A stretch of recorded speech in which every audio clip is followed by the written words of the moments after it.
Sí, sonido.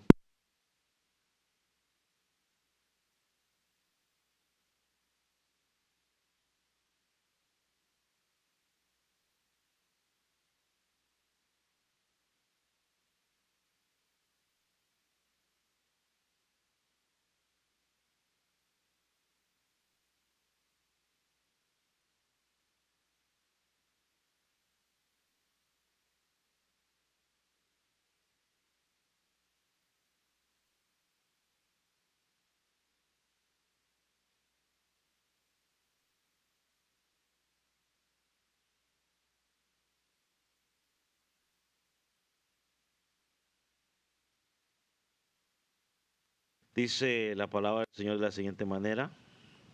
Ahora sí. Ok. No me voy a fallar, ya lo vi que está chillando. No, no le digo. A ver, ¿esas están buenas?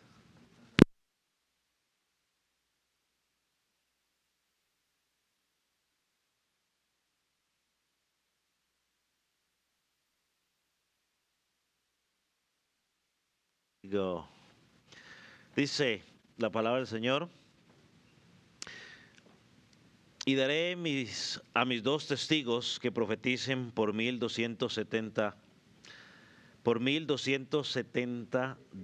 60 días vestidos de silicio.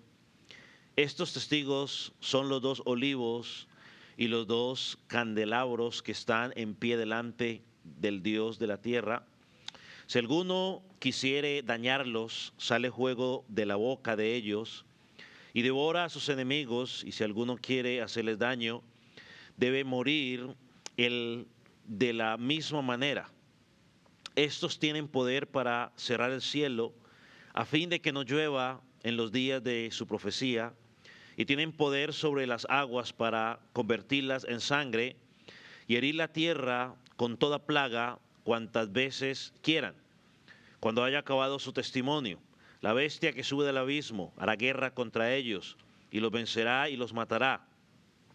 Y sus cadáveres estarán en la plaza de la gran ciudad, que en sentido espiritual se llama Sodoma y Egipto, donde también nuestro Señor fue crucificado. Y de los pueblos, tribus, lenguas y naciones verán sus cadáveres por 3 días y medio, y no permitirán que sean sepultados.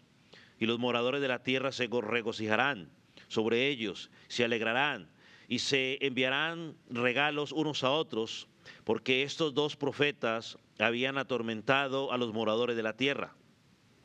Pero después de 3 días y medio entró en ellos el espíritu de vida enviado por Dios, y se levantaron sobre sus pies, y cayó gran temor sobre los que los vieron. Y oyeron una gran voz del cielo que les decía: subid acá.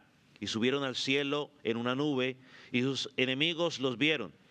En aquella hora hubo un gran terremoto, y la 10ª parte de la ciudad se derrumbó, y por el terremoto murieron en número de 7.000 hombres, y los demás se aterrorizaron y, y dieron gloria a Dios del cielo. El segundo ay pasó, he aquí el tercer ay viene pronto. Padre, en esta noche nos encomendamos una vez más a tu presencia, para que seas tú dirigiendo cada palabra que salga de mi boca. Señor, que pueda traer bendición a tu pueblo. Señor, que de la misma manera como estas palabras fueron de edificación para tu pueblo al escucharlo por primera vez, hoy también pueda ser de edificación para nosotros en el siglo XXI. Señor, que aquellos que no te han creído puedan llegar a creerte a través de tu palabra, que tu Espíritu Santo sea el que convenza de pecado, de juicio y de justicia. Señor, glorifícate en medio nuestro, y que aquel que está en ti, esta palabra pueda afirmar su fe y ayudarle a caminar cada día en rectitud y reverencia delante de ti. En el nombre de Jesús te damos gracias, mi Señor. Amén. Amén. ¿Puede tomar asiento, mi hermano?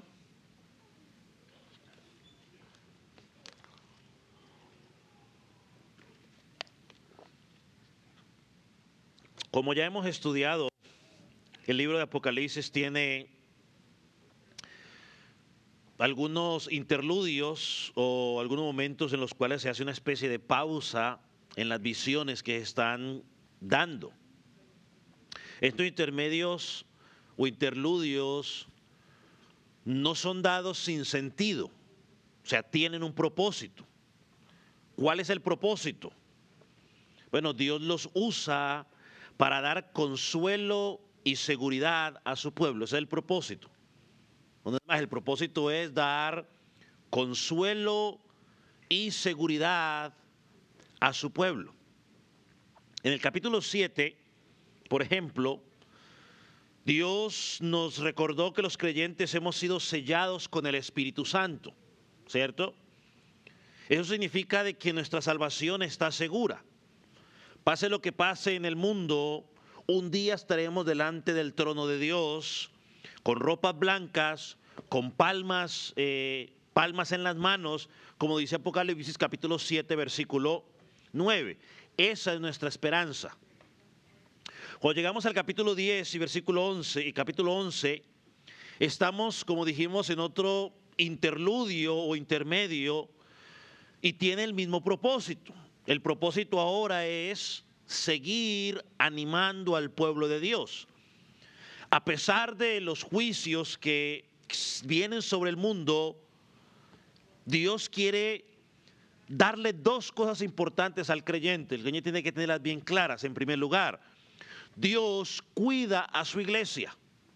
A pesar de que vengan esos juicios sobre el mundo, a pesar de que se compliquen las cosas, Dios cuida a su iglesia. Tenemos que tenerlo bien claro.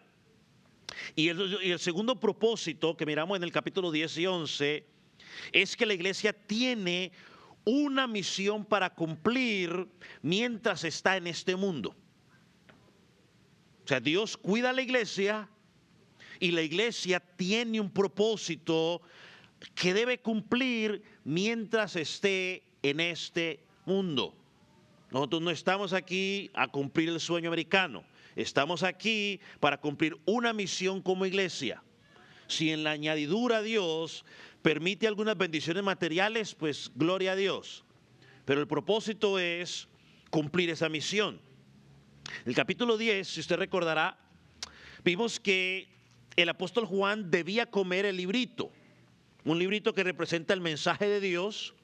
Un librito que era dulce porque su mensaje trae esperanza, pero que a la misma vez también es amargo porque trae juicio. O sea, dulce porque trae un mensaje de esperanza, hay salvación para ti, pero amargo porque también trae condenación si tú no aceptas, recibes el mensaje que te es predicado. Jesús le dijo, o Dios le dijo al apóstol Juan, tú tienes que profetizar ese mensaje a todas las naciones, a toda lengua, a toda tribu. Juan debía anunciar ese mensaje. La semana o hace 2 semanas comenzamos a mirar el capítulo 11, donde íbamos a mirar 4 cosas fundamentales. Usted la recordará. Primero íbamos a mirar el pueblo de Dios que es confirmado y asegurado. Segundo, se nos reafirma la comisión que hemos recibido de parte de Dios. Debemos ser testigos en este mundo. En tercer lugar, se nos advierte sobre la oposición que vamos a enfrentar. O sea, mientras la iglesia está predicando la palabra de Dios, la iglesia va a enfrentar oposición. Y por último, nos habla o nos consuela recordándonos la victoria final que es asegurada para el pueblo de Dios. Va a ser difícil la situación, pero al final va a haber una victoria para el pueblo de Dios. Hace 2 semanas hablamos del primer punto, que Dios confirma y protege ¿a quién? A su pueblo. Miramos la semana pasada o hace 2 semanas, que Dios mandó a medir el templo. Y dijimos que ese templo no era en sí el edificio, sino que representaba que la iglesia. Y hablamos que cuando hablaba de medir el templo, lo que estaba diciendo era que como creyentes somos su posesión le pertenecemos a Él y por lo tanto Él nos va a cuidar, nos va a proteger. Dios nos cuida espiritualmente, aunque vengan juicios sobre este mundo de idolatría. Pero también miramos que Él dijo que el patio exterior no lo midiera, es decir, que no había protección. ¿Y qué dijimos que significaba este patio exterior? Representaba todas las personas que están cerca de la iglesia visible, es decir, de lo que podemos ver. O sea, son las personas que tienen cierta religiosidad, conocen algunas situaciones de la Biblia, cosas cristianas, pero que que verdaderamente no se han arrepentido. O sea, están con nosotros, pero no son de nosotros. Otro ejemplo que pusimos fue cómo la Biblia los presenta. El trigo y la cizaña son similares. Si usted los ve iguales, crecen iguales. Lo único que marca la diferencia es el ¿qué? El fruto. El trigo da fruto, la cizaña no da fruto.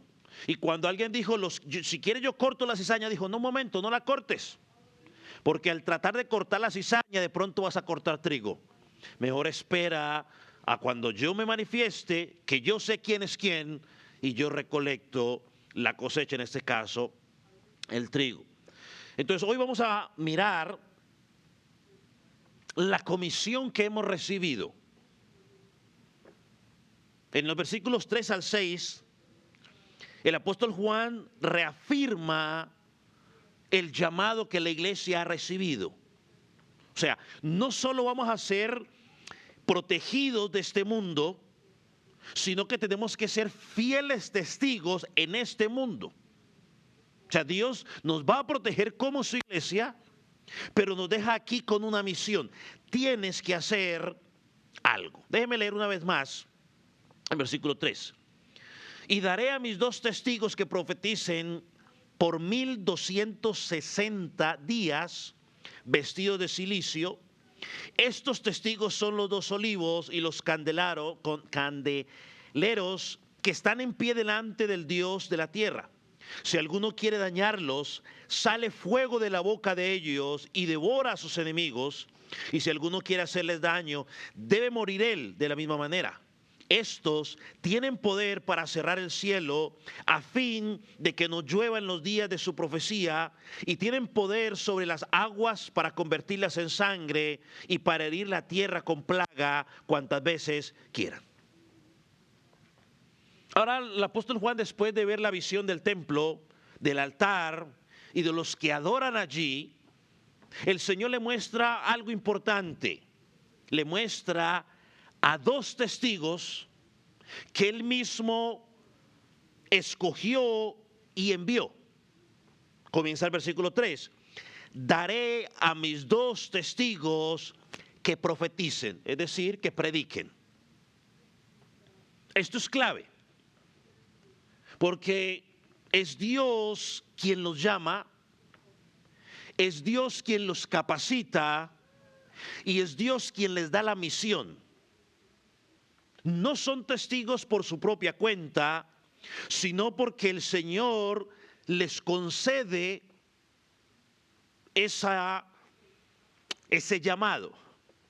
Esto nos recuerda una verdad que hemos dicho a lo largo de el estudio Apocalipsis, y es que Dios está en control.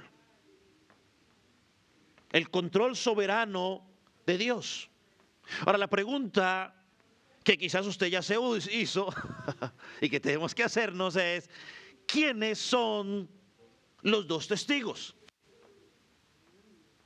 Ahora, si usted leyó bien cuidadosamente, poner atención, ya la Biblia le dio la respuesta: ¿quiénes son los 2 testigos?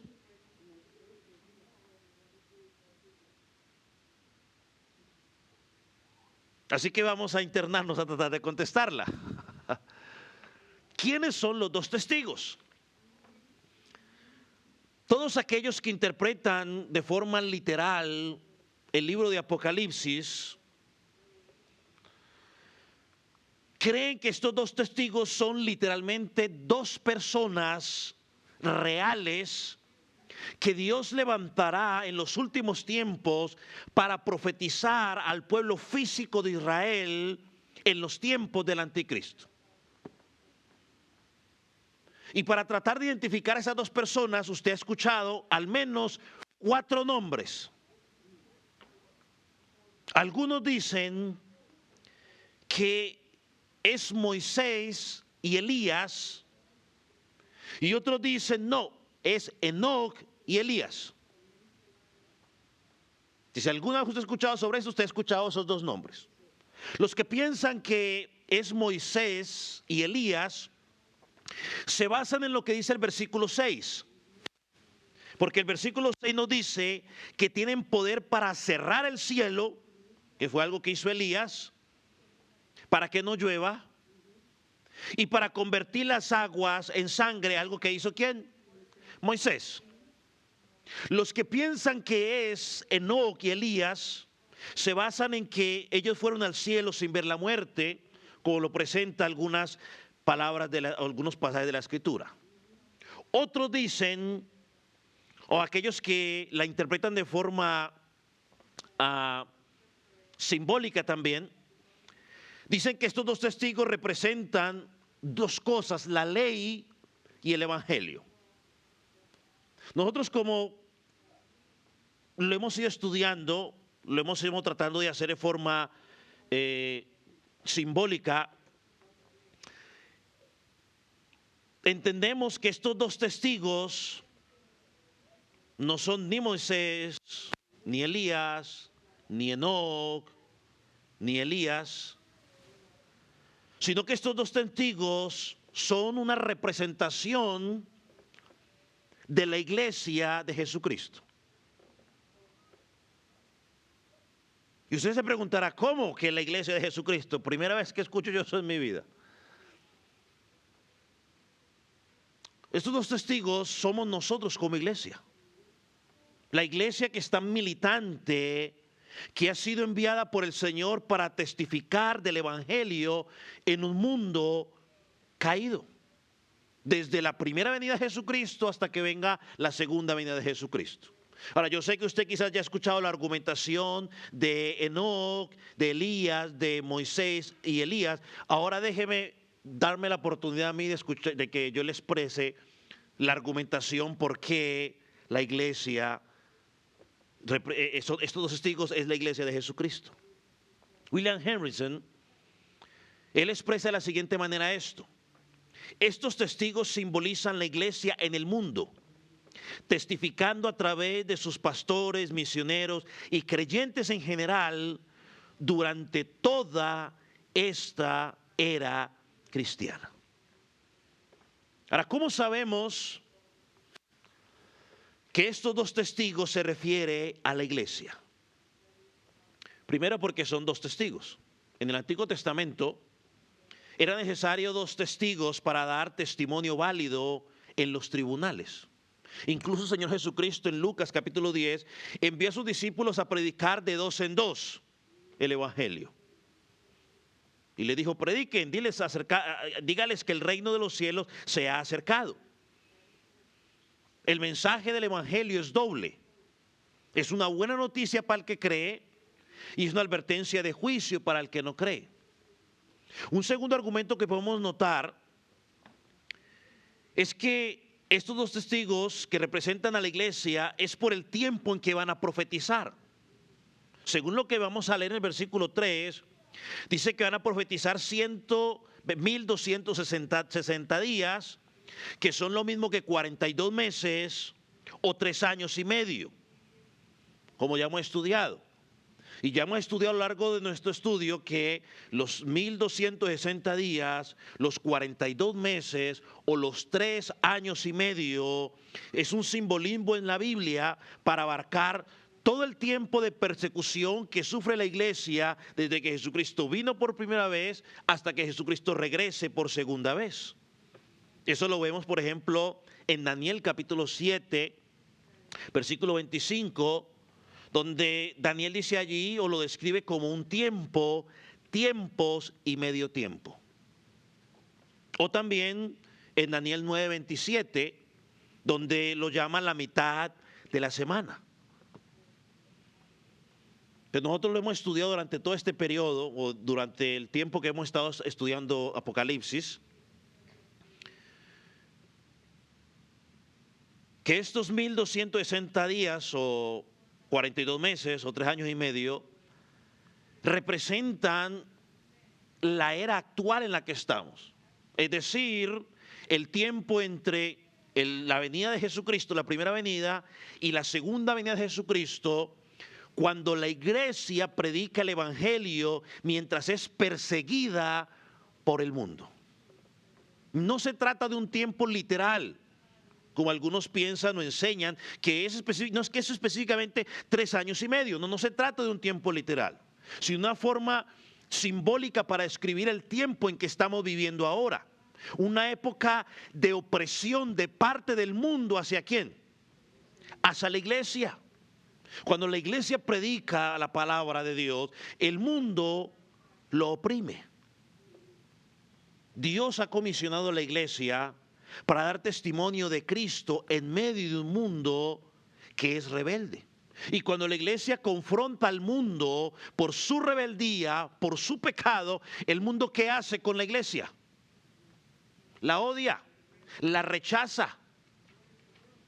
Al final del versículo 3 se nos dice que están vestidos de cilicio. Esta ropa era típica de los profetas del Antiguo Testamento cuando proclamaban juicio de parte de Dios. Jeremías, por ejemplo, él lloraba por el pecado del pueblo y por la ira de Dios que se acercaba. Así que estos dos testigos también, o la iglesia, llora mientras predica el evangelio. El evangelio es dulce, lo hemos dicho, porque anuncia salvación, pero también es amargo porque anuncia juicio para quienes rechazan el evangelio de Dios. En la escritura el cilicio simboliza tristeza y dolor. En Apocalipsis 6:12, que ya estudiamos, se menciona como el vestido del sol. Y por ejemplo en Joel capítulo 1:8, no tiene que buscarlo, voy a poner para que usted lo lea. Dice: llora tú, joven, vestida de cilicio, por el marido de tu juventud. Amós 8:10 dice lo siguiente: y haré poner cilicio sobre todo lomo, como llanto por un hijo único, y su fin como día amargo. Entonces ese cilicio representa lamento, aflicción y duelo. Y el vestido de estos testigos de cilicio muestra lo amargo de su mensaje en un mundo de idolatría que es llamado constantemente al arrepentimiento. Por eso Jeremías en el capítulo 4, versículo 8 dice lo siguiente: por estos vestidos de cilicio, endecha y aullad, porque la ira de Jehová no se ha apartado de nosotros. Entonces, como dijo este comentarista Bill, el cilicio sugiere el lamento por el juicio en el que resultará su mensaje. Esta es la razón por la cual el librito que el apóstol Juan iba a comer amargaría en su vientre, por el juicio que éste desencadenaría. Volviendo al versículo 3, o a la mitad del versículo 3, donde estos dos testigos profetizan por 1260 días, es el mismo periodo en que la ciudad santa, que ya estudiamos, esa ciudad santa es la iglesia, es pisoteada por los gentiles. ¿Se acuerdan? El versículo 2 lo estudiamos. Es el mismo tiempo que la ciudad santa, y dijimos que esa ciudad santa no es una ciudad en sí, sino que también es la iglesia, iba a ser pisoteada por los gentiles. Dice un comentarista: los 42 meses simbolizan un tiempo de fuerte persecución para el pueblo de Dios, pero es un periodo limitado, controlado por la voluntad de Dios. Es decir, que mientras la iglesia es perseguida, la iglesia también anuncia el mensaje de salvación de Dios, pero también anuncia el mensaje de juicio para aquel que no acepta el mensaje de salvación. Así que estos 42 meses 1260 días, 3 años y medio, hermanos, representan esa etapa actual de la historia.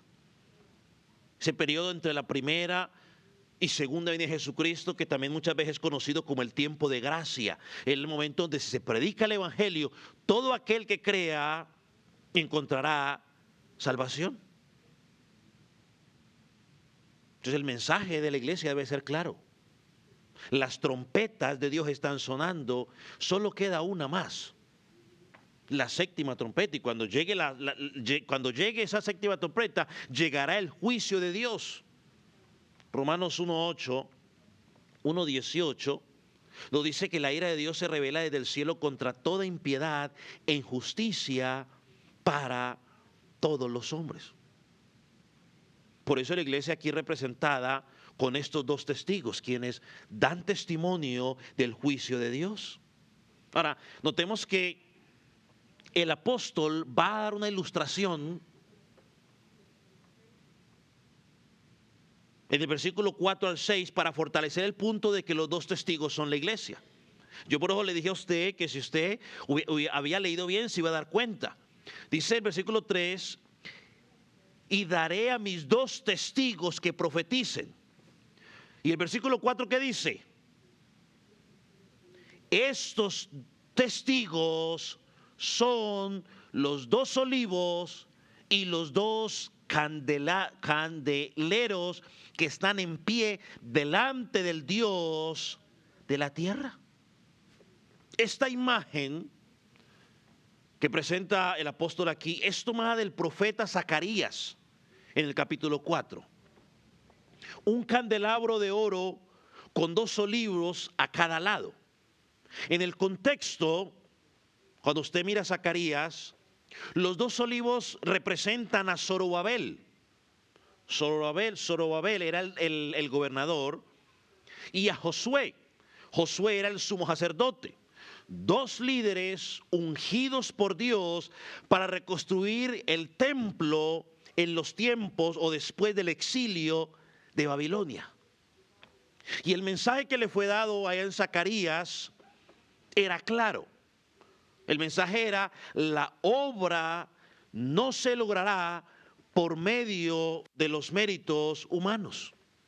Zacarías, capítulo 4, versículo 6, si lo quiere buscar o está al frente, es un pasaje muy conocido por nosotros. Dice: no con ejército ni con fuerza, sino con mi espíritu, ha dicho Jehová de los ejércitos. En ese momento Dios estaba animando a su pueblo a no rendirse, porque Él los iba a sostener sostendría con su espíritu para cumplir su propósito. De la misma manera, aquí en Apocalipsis, estos dos testigos que simbolizan el pueblo de Dios, la iglesia del Señor Jesucristo, ahora habían sido enviados al mundo con una misión: dar testimonio del evangelio y del juicio venidero. Y así como Zorobabel y José fueron capacitados por el Espíritu Santo de Dios para reconstruir el templo, nosotros hoy como iglesia hemos recibido el Espíritu Santo, somos fortalecidos por el Espíritu Santo para cumplir la gran comisión. Además, Cristo nos constituyó a usted y a mí real sacerdocio, como dice 1 de Pedro 2:9. Cada creyente ha sido llamado a ser un testigo de Dios. Por eso somos como lámpara encendida, ¿no? Aquí habla de los candeleros. La iglesia es como lámpara encendida en medio de un mundo de tinieblas. Somos nosotros, la iglesia, los que llevamos luz al mundo. Y el aceite, que era lo que mantenía esas lámparas funcionando, hoy ese aceite es ¿quién? El Espíritu Santo. Él, obrando en nuestras vidas, nos mantiene brillando, nos capacita para proclamar el mensaje, incluso en medio de la oposición y el sufrimiento. Entonces, la misma promesa que se le hizo a los judíos en los tiempos de Zacarías, en que Dios los sostendría, Es la misma promesa que tenemos el día de nosotros hoy. Dios nos va a sostener a nosotros como iglesia mientras proclamamos el mensaje de Dios. No por nuestras fuerzas, sino por las fuerzas del Espíritu Santo de Dios. Y algo más que podemos añadir, ¿por qué habla de 2 testigos? ¿Por qué 2? ¿Por qué no menciona 3? ¿O por qué no dice un solo testigo? Bueno, la misma Biblia nos da la interpretación. Deuteronomio capítulo 19, versículo 15, nos dice algo interesante. Dice, no se tomará en cuenta un solo testigo contra ninguno en cualquier delito ni en cualquier pecado. En relación con cualquier ofensa cometida, solo por el testimonio de 2 o 3 testigos se mantendrá la acusación. Y es algo que el mismo Señor Jesucristo enseñó, por ejemplo, en Juan capítulo 8, versículo 16, búsquelo. La Biblia lo establece, las cosas tienen que estar claras por medio de 2 o 3 testigos, no solo una sola persona no es válida. Juan 8, ¿lo tiene? Mira lo que dice. Y si yo juzgo, mi juicio es verdadero. Mira lo que dice. Porque no soy yo solo, sino yo y el que me envió, el Padre. Y en vuestra ley está escrito que el testimonio de 2 hombres es verdadero. No soy yo el que doy testimonio de mí mismo. Y el Padre que me envió da testimonio de mí. Entonces nuestra labor como iglesia es dar testimonio del Señor en un mundo hostil durante 1260 días o 42 meses.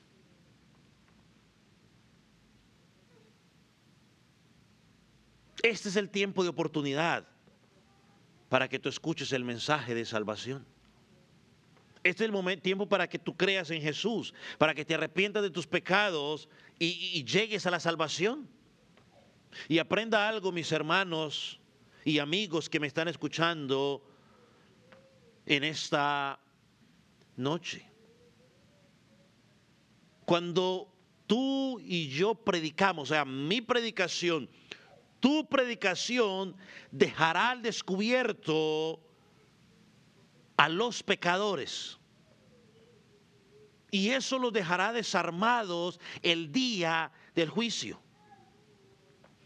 La predicación que tú y yo le damos a la gente del Evangelio será usada el día del juicio cuando sean condenados porque, es que yo nunca escuché. Bueno, ese día le presentarán cuando tú y yo les predicamos el Evangelio y no quisieron aceptarlo. Ese testimonio será válido el día del juicio. Entonces, ¿qué es lo que tiene que hacer la iglesia mientras espera la segunda venida del Señor Jesucristo?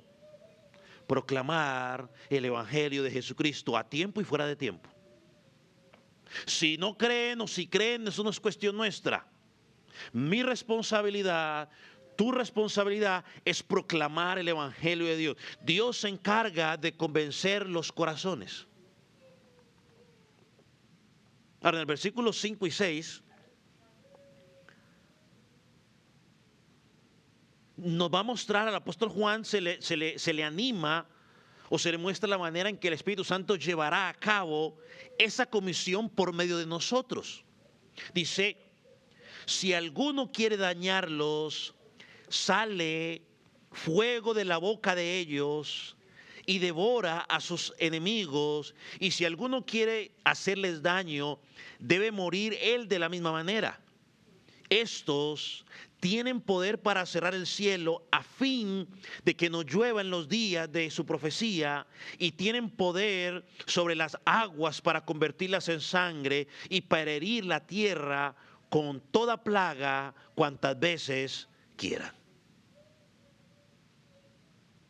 Ahora, por favor, aquí no se le está mostrando a Juan una visión donde los creyentes vamos a recibir poderes sobrenaturales para empezar a lanzar fuego de la boca y empezar a cerrar el cielo para que no llueva y empezar a decir, agua conviértete en sangre. No, no, la Biblia no está diciendo eso. No. Lo digo una vez más. Aquí no está diciendo que de ahora en adelante usted va a empezar a botar fuego por la boca como si fuera un dragón. Ni tampoco usted va a empezar a decir, bueno, Señor, hoy quiero que llueva. Y empieza a llover, o diga, oh, ya no quiero que llueva, que se cierre el cielo. Ahora, usted se imagina si eso fuera así, para poner de acuerdo a todos los creyentes para que nos pongamos de acuerdo para que hagamos llover o hagamos nada, porque entonces de pronto yo digo, no, yo quiero que llueva, y usted dice, no, yo no quiero que llueva, y entonces estamos ahí, y Dios dice, ¿ahorita qué hago? No, eso no es lo que está diciendo el pasaje. Lo que está enseñando el pasaje es que la iglesia que está representada por los dos testigos, tiene un poder espiritual cuando proclama el mensaje del evangelio. Eso es lo que está diciendo aquí. Hay un mensaje espiritual. Este mensaje trae salvación para los que creen, pero juicio para los que rechazan el mensaje. El poder de la iglesia no es físico, es un poder ¿qué? Espiritual. Y se manifiesta cuando la iglesia está proclamando el mensaje de la palabra con fidelidad. Ahora, es cierto que lo que él está mencionando aquí son figuras del Antiguo Testamento. Por ejemplo, pensemos en Elías. Elías fue perseguido por los soldados del rey Ocosías y él clamó para que descendiera fuego del cielo y consumió a sus enemigos. Eso lo vemos en Segunda de Reyes, capítulo 1. Pero fueron eventos en particulares y con una misión específica. Usted no encuentra luego ningún otro profeta pidiendo que llueva del cielo. Bueno, sí, encontramos unos que pidieron eso. ¿Cierto? ¿Se acuerda quién nos pidieron? Los discípulos. Y Jesús les dijo, claro que sí, de una vez, venga. No. Yo quiero que entendamos la escritura, es fácil, mi hermano. Eso fue un evento específico que fue respaldado con Dios y que tenía un propósito. ¿Cuál era el propósito en ese momento? Era una clara señal del juicio de Dios sobre aquellos que se estaban oponiendo al profeta de Dios. No es que ahora el creyente va a empezar a orar para que descienda fuego del cielo. Tiene que quedar claro. Además, en los días de Elías, durante el reinado de Acab y de Jezabel, usted recuerda, Dios trajo juicio por medio de una gran sequía que ¿cuánto tiempo duró? 3 años y medio. Usted lo puede encontrar en Primera de Reyes, capítulo 17 y 18, y el Señor Jesucristo hace alusión a eso en Lucas, capítulo 4, versículo 25. ¿Qué fue lo que pasó allí? Bueno, eso en particular fue una respuesta divina de parte de Dios contra la idolatría del pueblo. ¿Recuerdan, no? Los profetas de Baal. Durante ese periodo, Elías fue perseguido por causa del mensaje que proclamaba. A él lo persiguieron, esta mujer. Al punto que hubo un momento donde él se llenó de ¿qué? De depresión y dijo, Señor, pues mátame, Señor. Por la predicación que él estaba dando. O sea, usted lo vio que unos días antes estaba acabando con los profetas y luego después entró en depresión por la persecución que se vino sobre su vida. Hermano, de la misma manera, la iglesia del Señor Jesucristo, mientras cumpla su misión de proclamar el evangelio en un mundo idólatra, vamos a ser perseguidos. Pero nuestro mensaje sigue siendo un instrumento de juicio y de gracia. No significa que ahora vamos a tener autoridad para abrir y cerrar cielos. Pero lo que sí significa es que cuando predicamos el mensaje, si lo aceptas encontrarás salvación. Si lo rechazas, el juicio vendrá sobre tu vida. Otro caso fue el de Jeremías. De Jeremías, capítulo 5, versículo 4, dice lo siguiente: he aquí pongo yo mis palabras en tu boca por fuego, a este pueblo por leña y los consumirá. Es decir, que la predicación de Jeremías sería como fuego que traería juicio sobre un pueblo rebelde, idólatra. En ambos casos, tanto en Elías como en Jeremías, el fuego representaba el juicio divino ejecutado por medio de la palabra que era proclamada. Ellos proclamaban el mensaje, no quieren arrepentirse, pues entonces el juicio de Dios viene sobre ustedes. Entonces cuando llegamos a Apocalipsis y describe a los dos testigos con fuego que sale de su boca, está usando imágenes para mostrar el poder del mensaje del Evangelio. Así como Elías y Jeremías hablaron el nombre de Dios y su mensaje trajo juicio, la iglesia cuando proclama el mensaje trae salvación, pero juzga a los que lo rechazan. Por eso la palabra dice que no vuelve vacía. Solo hay dos propósitos, hermano. O usted llega a la salvación al escuchar el mensaje, o usted se condena. No hay más. Ese es el propósito. Si usted está en Cristo, ese mensaje lo fortalece para que siga firme. Si usted está sin Cristo, simplemente ese mensaje le sigue diciendo, estás condenado. La ira de Dios está sobre tu vida. Pero hay tiempo de salvación todavía. Estamos en el periodo de la gracia. Ahora estamos en el periodo de la gracia. Hasta que Jesucristo venga. Cuando Jesucristo venga en gloria, ya no hay, ahora sí creo en ti. No, porque eso va a ser tan rápido que cuando usted diga ya creo en ti, ya ha sido demasiado tarde. Mucha gente dice, no, es que yo al final cuando ya esté cerquita, pero ¿quién nos asegura que tendremos esa oportunidad? Nadie. Y ni siquiera, es que no funciona así. Porque eso es jugar con la gracia. Porque sí, yo sé lo que tengo que hacer, pero yo voy a esperar hasta el último momento. Dios dice, bueno, pues entonces lo entrego a la vanagloria de su mente y muera en su pecado. También se menciona otra imagen relacionada con Moisés. Providencialmente estamos leyendo las plagas de Egipto, ¿no?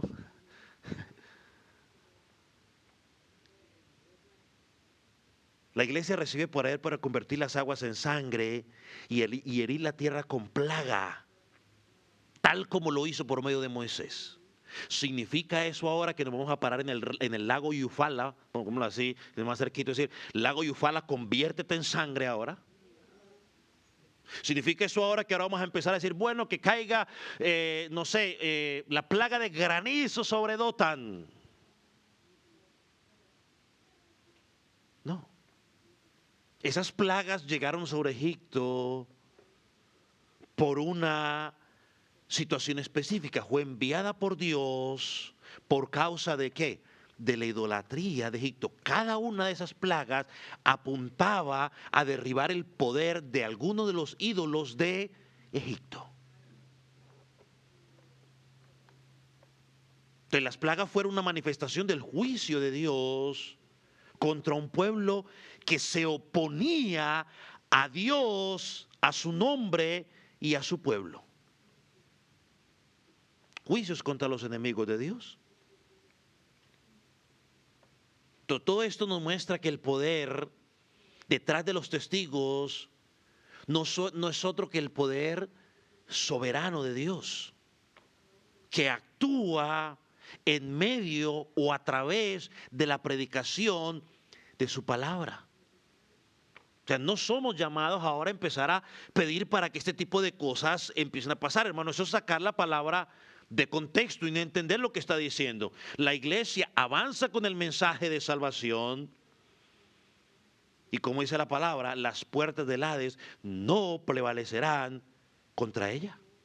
Satanás ha tratado de una y otra vez tratar de parar el avance de la iglesia y no lo ha podido.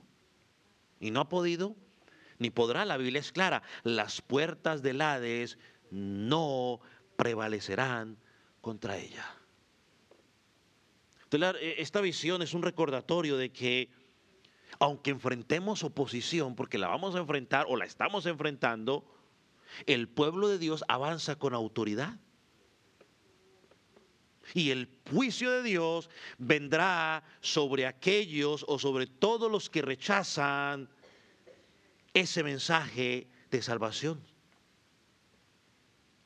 Y esto pasa cada vez que la iglesia anuncia el mensaje de salvación a un mundo que está en medio de idolatría. Y cuando y hablo de idolatría no estoy hablando únicamente de aquellos que se inclinan delante de una estatua, sino idolatría es toda persona que le quite, todo lo que le quita el primer lugar a Dios en nuestro corazón es idolatría. Todo. Ya usted puede poner lo que usted quiera ahí. Todo.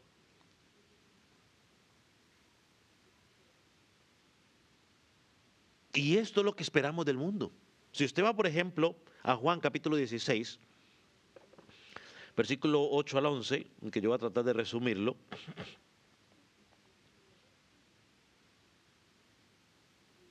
Jesús dice claramente a sus discípulos, le dice, cuando Él venga, no, ahí se está refiriendo a quién, al Espíritu Santo, convencerá al mundo de pecado, de la justicia y del juicio. De pecado porque no creen en mí. De justicia porque voy al Padre y no me veréis más. Y de juicio porque el príncipe de este mundo ya ha sido juzgado. En otras palabras, el Espíritu Santo va a usar la predicación del Evangelio para mostrarle al mundo su pecado, la justicia de Cristo y que el juicio ya comenzó.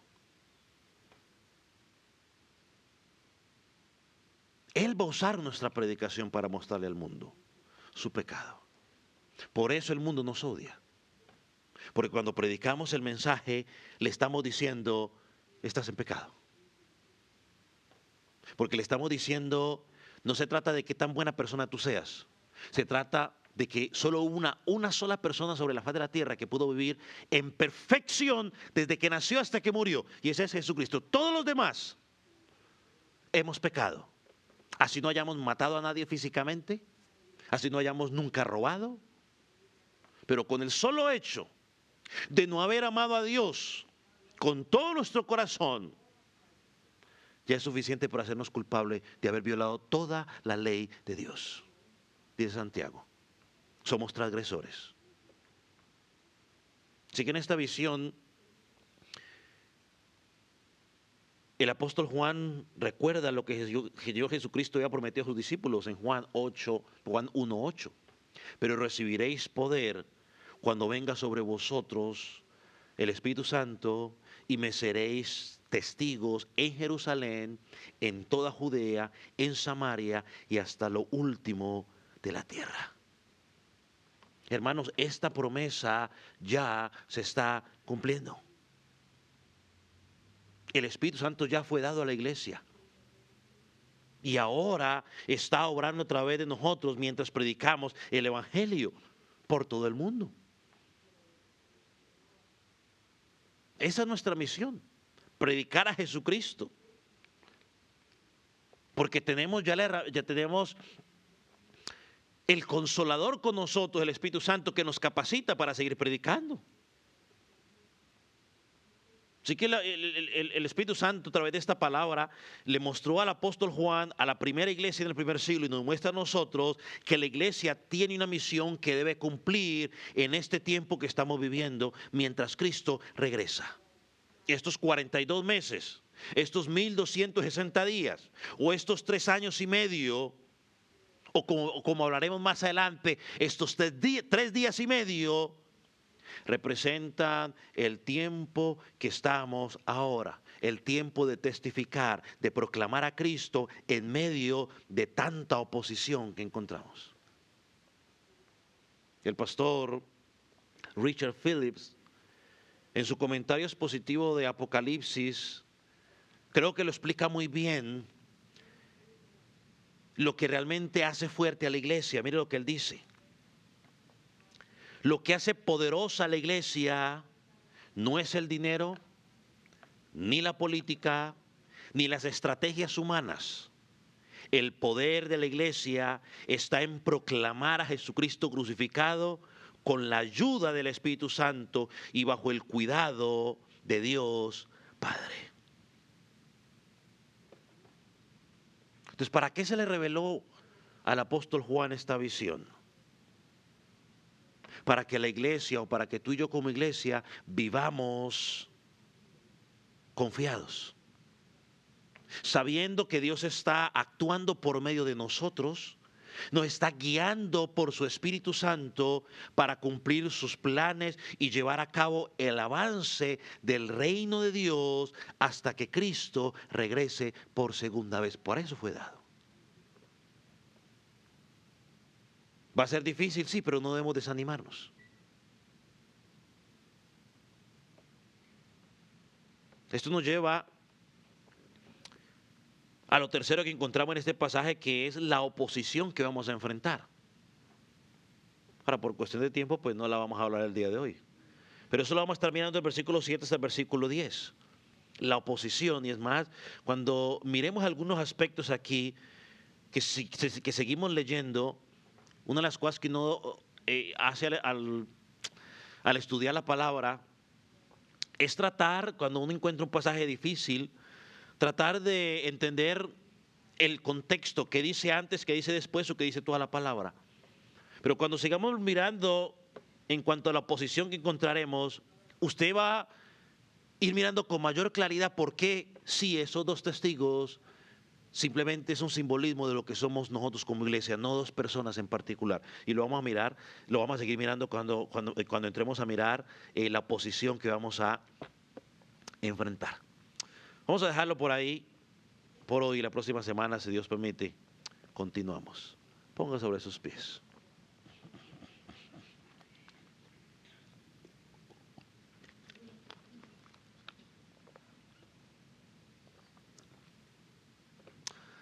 Amante Dios, te damos gracias por tu palabra, porque sabemos que ella es viva, eficaz, ella corta, penetra, discierne las intenciones y los pensamientos de cada corazón, de cada vida. Padre, permite que tu palabra pueda afianzar la fe de aquellos que están en Cristo y que pueda también traer a salvación a aquellos que todavía no te conocen. Que hoy puedas tú convencerlos de pecado, de justicia y de juicio. Que entendiendo que estamos en ese tiempo de gracia, donde todavía hay oportunidad para la salvación. Señor, oramos por esas personas que no han creído, para que hoy puedan creer en ti, puedan encontrar esa salvación. Padre, en el nombre de Jesús te damos gracias. Amén. Amén.